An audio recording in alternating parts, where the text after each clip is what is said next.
Good afternoon. How are you? Well, Jefferson says our temperature is 73. And it feels like that. Soon we'll be in t-shirts, and then we'll be complaining about the heat. The humidity is about 21%, and the winds, they say, are at 11. And I occasionally feel a slight breeze, but nothing more than that. We have a host of concerns nationally today. They paint a more detailed picture of the rat that Trump is,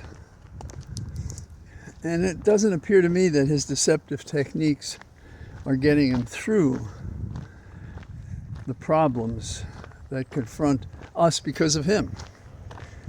The troll in chief thinks by spinning a yarn he can persuade people things are not what they appear to be, but they are. Congressman always said to me that people are always asking him, are you going to believe your lying eyes or what I tell you? And Trump is of that school, and it makes sense. He's known nothing but business and on the corrupt side of the ledger, and at an almost infinite distance from empathy for anyone, and 100% appetite to serve himself in any way he can. So let's go through a couple of the things. One is Zelensky and Ukraine. Apparently, and I don't know the details that happened today, that Zelensky has agreed to a 30-day ceasefire. Now, I don't know if it includes any of the embarrassing, ridiculous requirements I earlier heard, including that Zelensky agrees to this process that can involve him surrendering his office, and there being another election, a variety of things. So the next question is, what is Putin going to do? Putin's been attacking Trump, saying whatever happened to that deal you were going to do in a single day. True. But Russia is stuck a little bit militarily, and that may mean there is some daylight for an agreement of some sort. I don't know, peace is possible, but something. Now, Trump never deals with the reality. What would America say if he said, I underestimated this problem. I know what I said to you during the campaign. It's more difficult than I thought. But we do see an end in sight if we get certain pieces in there. Now, that doesn't work as well with Trump because of what he and Vance did when the prime minister of Ukraine was here, when Zelensky was here. So, what do you think is going to happen? I think nothing. I think Zelensky probably serves himself well in the chess and checkers game that's being played out, because we can pretty safely assume that Putin is going to have additional and terrible demands, and is just stalling for time to overcome whatever logistical problems he's having with his troops to go into Ukraine. Now let's turn next to the trade war. Canada showed some guts and came back at America with its own tariffs, and those affected in the United States, particularly along the border states, are upset about it. So what did Trump do? Trump goes out and he increases his own set of tariffs, increasing them. And he also says, and by the way, I'm going to annex Canada. Wouldn't you be better if I annexed Canada? That's what he's saying publicly. Asshole is the only thing you can think of. But there are worse words that apply in his case, including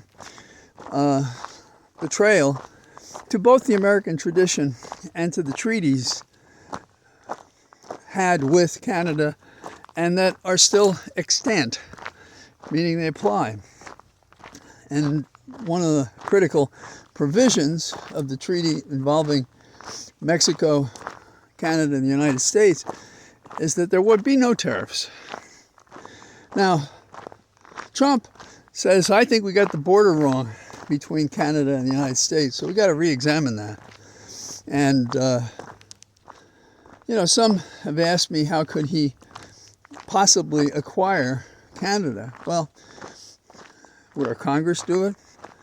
Probably not.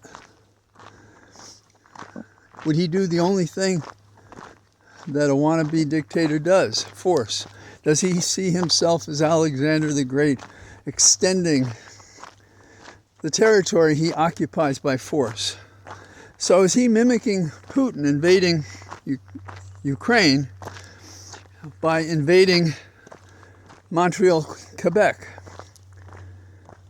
A mind set free of values and discipline, who may think only about getting even with people, sort of like a lone shooter does, just because they represent, in his mind, a group that's against him. Perhaps everybody's against him. Perhaps he makes people against him because of how he abuses them, even his friends. So, we double tariffs on steel and aluminum. And this is a real problem to real people in the United States and in Canada. So it's not surprising that the liberals in Canada say, we know your people are with our people as our people are with you. But Trump is another case, and he's put us in a different place. And we're never going to give up this nation to anyone else. Another thing kicking around, I don't know if you ever saw the movie Rendition. It was basically about how people are disappeared. Here one day, gone. Taken to some place out of the country and subjected to the kinds of torture that we declaim, but that we do. And in this case, we're talking about a Palestinian Khalil, a graduate student at Columbia. And I went to Columbia undergraduate, Columbia Law School. And I was there in '68 when the so-called student riots occurred. The students thought these were student demonstrations, not riots. There were programs, there were meetings, there were discussions. And then finally somebody pulled the plug and literally dragged students down the steps in front of Low Library, kind of the center for the big events in the university. Put them in buses, took them away with charges, various charges. I was not among those. I was in a crowd on the south side of the campus. The gates were closed. There was a cop on horseback in front of me, and the crowd was nervous, and they got upset when they saw what was happening to some of the demonstrators. And somebody knocked out this kid who was complaining, and the police then charged us. There was a wrestler who took one of the wooden staves, connectors, those wood horses, picked it up, hit the horse in the chest, and it threw the cop to the ground. Myself and another guy ran toward an exit, but I knew it was closed, so I knew we were going to have to climb over it, and I did, and he didn't. I don't know that the demonstrations at Columbia for these Palestinians was anything like that. I do know the university put together some sort of disciplinary system and tried to recognize First Amendment expressions, but not to the detriment, punishment, threats of other students. Not easy. Now, what happened is some people went to the student housing where Khalil lives with his wife who's pregnant, and he's a permanent resident of the United States. He has a green card. But they came to his apartment and they said they had canceled his student visa. And his wife pointed out he didn't have a student visa. And they said, well, we're going to get rid of his green card, which doesn't sound like the deliberate probable cause proceeding that might normally be followed before one would show up and just arrest somebody like this. And there's more, but I'll get into it. So they were going to take him out of the country, like the old rendition movie. But what happened was, on the way to do this, they moved him to a holding facility out of state, and they had him there scheduled to go to some other foreign nation state. Now what happened was, it got before a judge before that, and the judge said, you're not doing that. There has to be a hearing, and as I'm talking to you on a Tuesday, that hearing's going to be tomorrow, Wednesday. So they took him to Louisiana. They want to kick him out of the United States. And this follows upon, I believe it's a $400 million cancellation of funds from the government to Columbia University. So this is,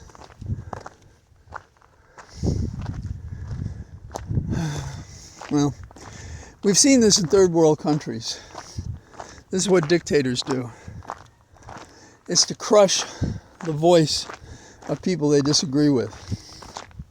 And the analysis in these situations is to the process. Meaning, if you have a regular process, I'm charging you with such and such, and will you show up? And he might.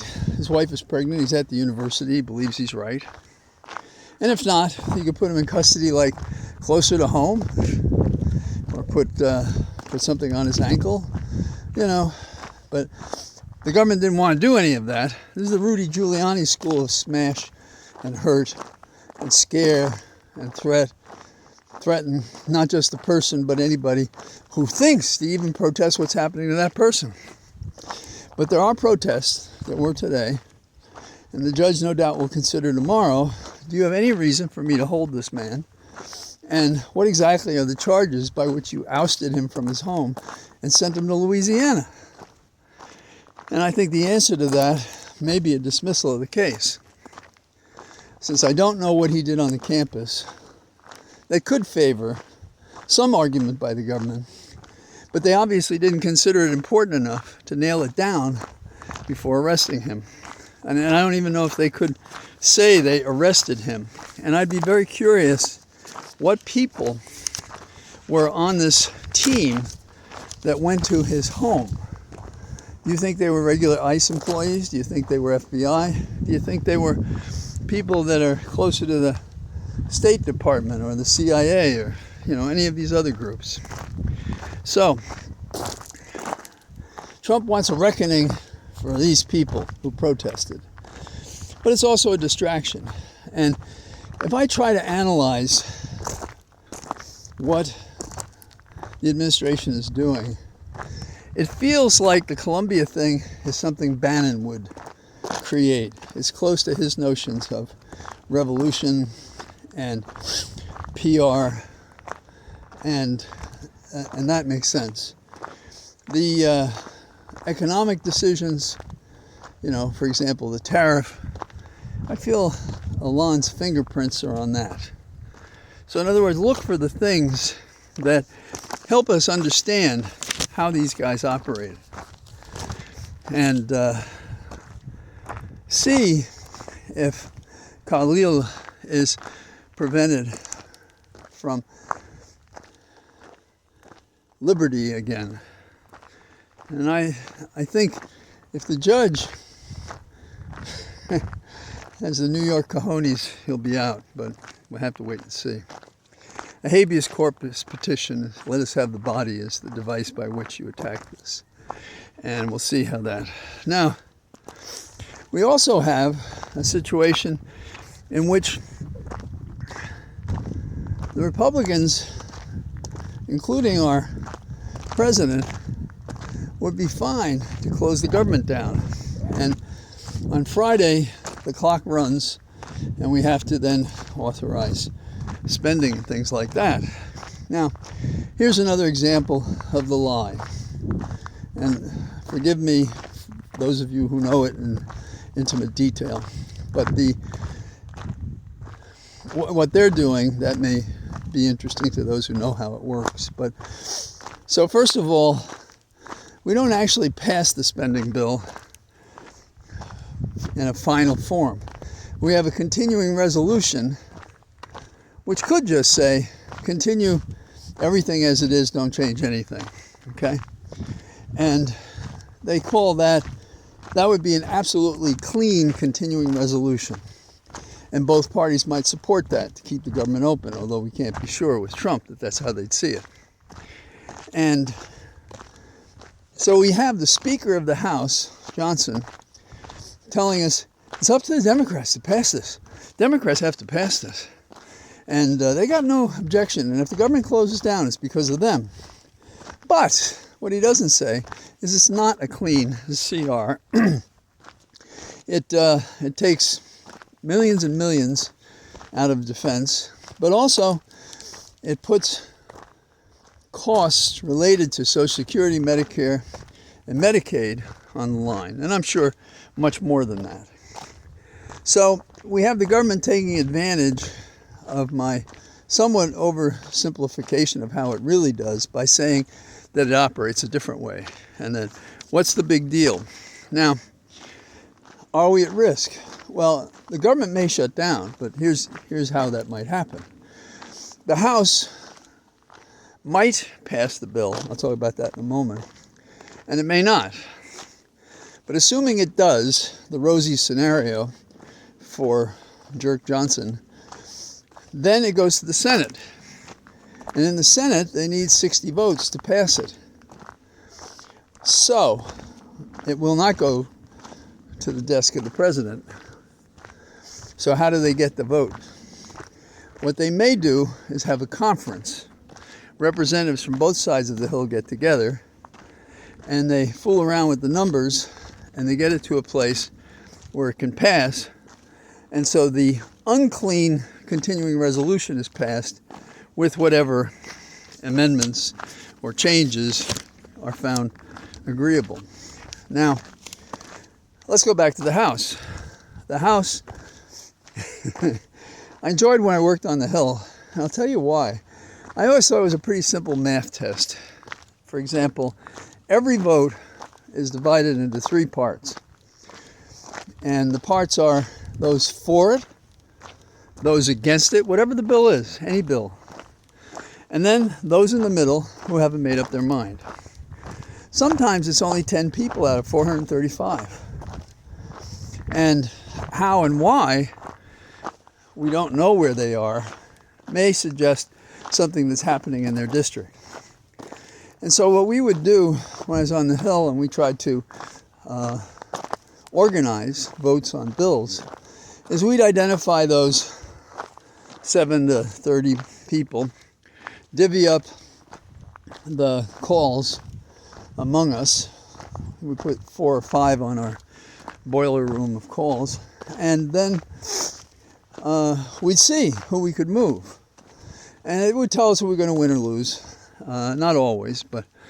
And then some people, because I would have floor access, even though not a member of Congress, by the agreement of those who did rightly have floor access, so that staff, I as special counsel or somebody else, and I was also chief of staff for Zolotkin at the time.